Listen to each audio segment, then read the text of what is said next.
வணக்கம். இன்றைய தலைப்பு அரசியலில்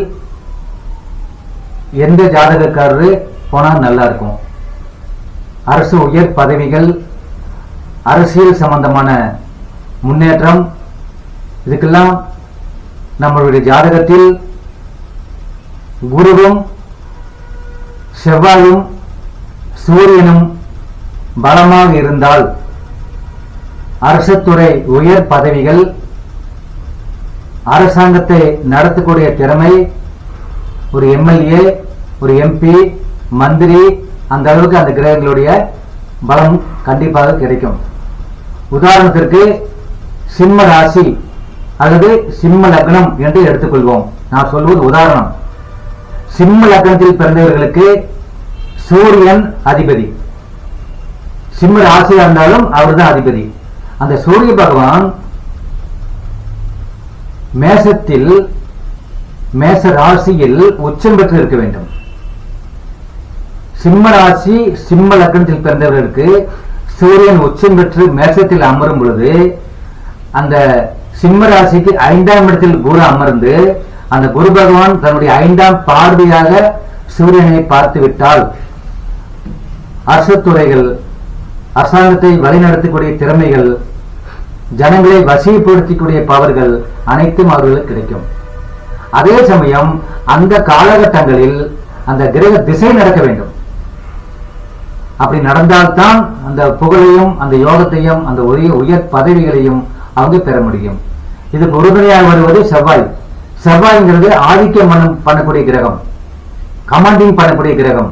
மிலிட்டரி, ராணுவ தளபதி, மிகப்பெரிய ராணுவ அமைச்சர், இதெல்லாம் நீங்க ஐபிஎஸ் அதிகாரிகள், இவங்களுக்கெல்லாம் பாருங்க அந்த செவ்வாய் பலம் பெற்று லாபஸ்தானத்தில் அமர்ந்திருக்கும். அந்த லாபஸ்தானத்தில் அமர்ந்த செவ்வாயை குருவால் பார்க்கப்பட்டால் மேலும் பலப்படும். அந்த பார்க்கக்கூடிய குரு பகவான் தன்னுடைய பலத்தை இழக்காமல் ஆட்சி உச்சம் பெற வேண்டும். நான் சொல்றது மட்டும் நோட் பண்ணிக்கோங்க. சிம்ம ராசி சிம்ம லக்னமாக எதுவாக இருந்தாலும் 5ஆம் இடத்தில் குரு, 9ஆம் இடத்தில் சூரியன், 11ஆம் இடத்தில் செவ்வாய், அப்படி கணக்கு எடுத்துக்கங்க. ஏனி லக்னம் எந்த லக்னமாக இருக்கட்டும், நான் தலைப்பு எடுத்துக்கிட்டது சிம்ம லக்னத்தை பத்தியோ சிம்ம ராசி பத்தியோ உங்களுக்கு விளக்கம் சொல்றேன்.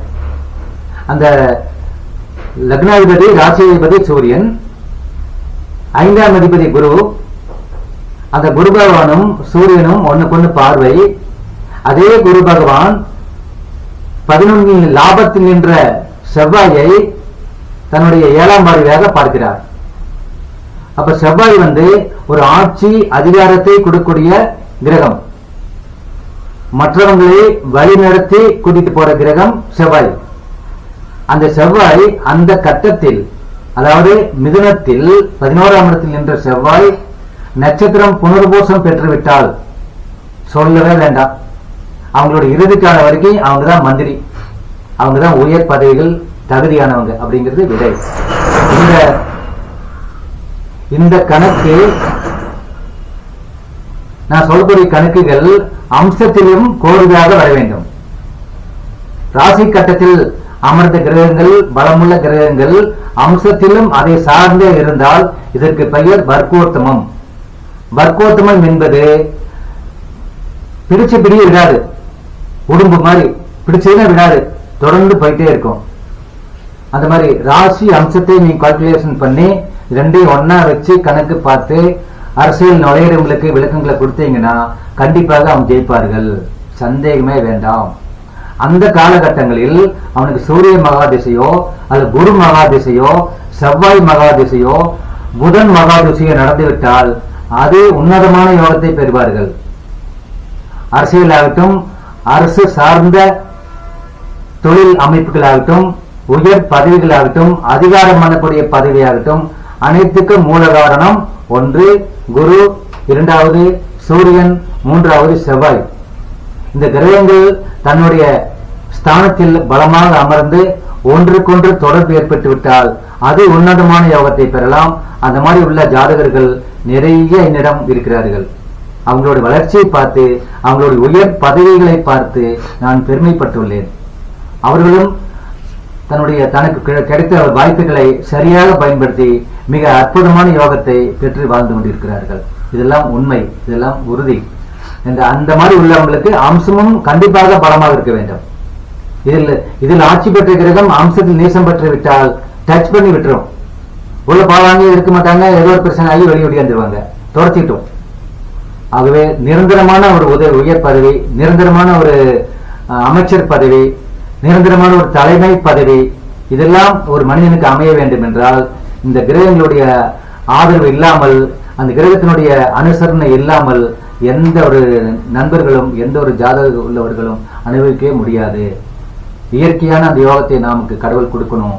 கொடுக்கும் பொழுது கிரகங்களுடைய ஆதிக்கத்துல, கிரகத்தினுடைய ஒரு வேகத்துல முன்னுக்கு வந்துகிட்டே இருக்கலாம்.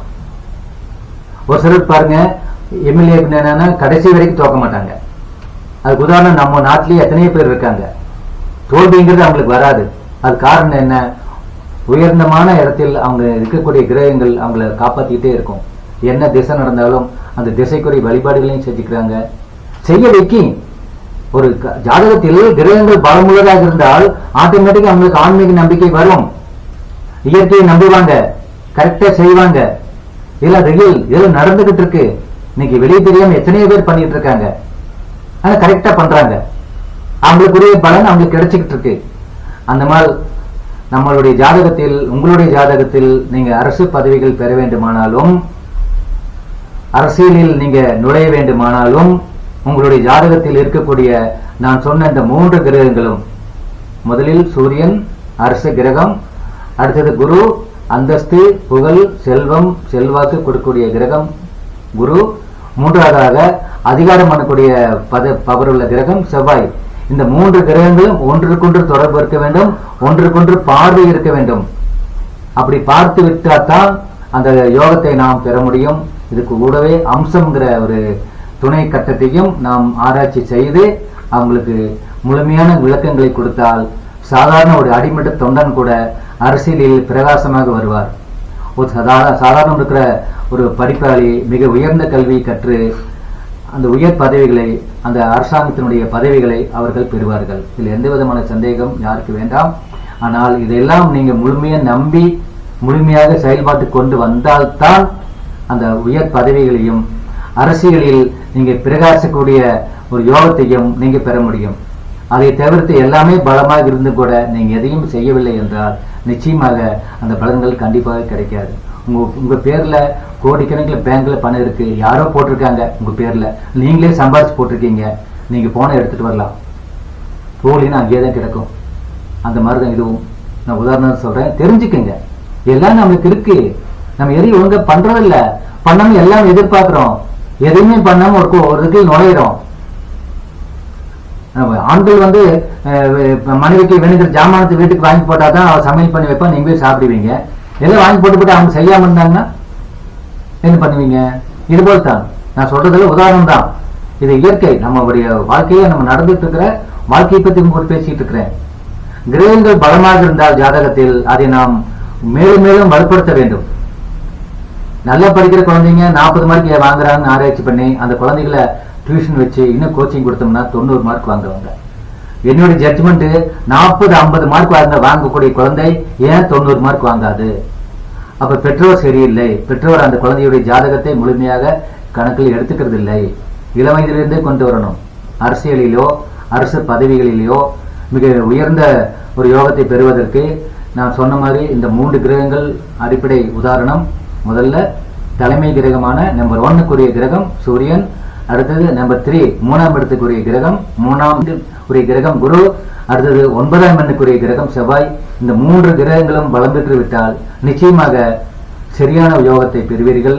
அந்த யோகத்தை நீங்க அடையணும் அப்படின்னா முறையான வழிபாடுகள் ரொம்ப முக்கியம். அதெல்லாம் கரெக்டா பண்ணிட்டு வாங்க. தொடர்ந்து பண்ணினீங்கன்னா உங்களுடைய யோகங்கள் எந்த வகையிலும் தடையில்லாம அது கொண்டு போகும். இதெல்லாம் ஆணித்தரமான உண்மை. இதெல்லாம் நீங்க புரிஞ்சு வாழ்நாள்ல மிக சிறப்பான யோகத்தை பெற என்னுடைய வாழ்த்துக்கள்.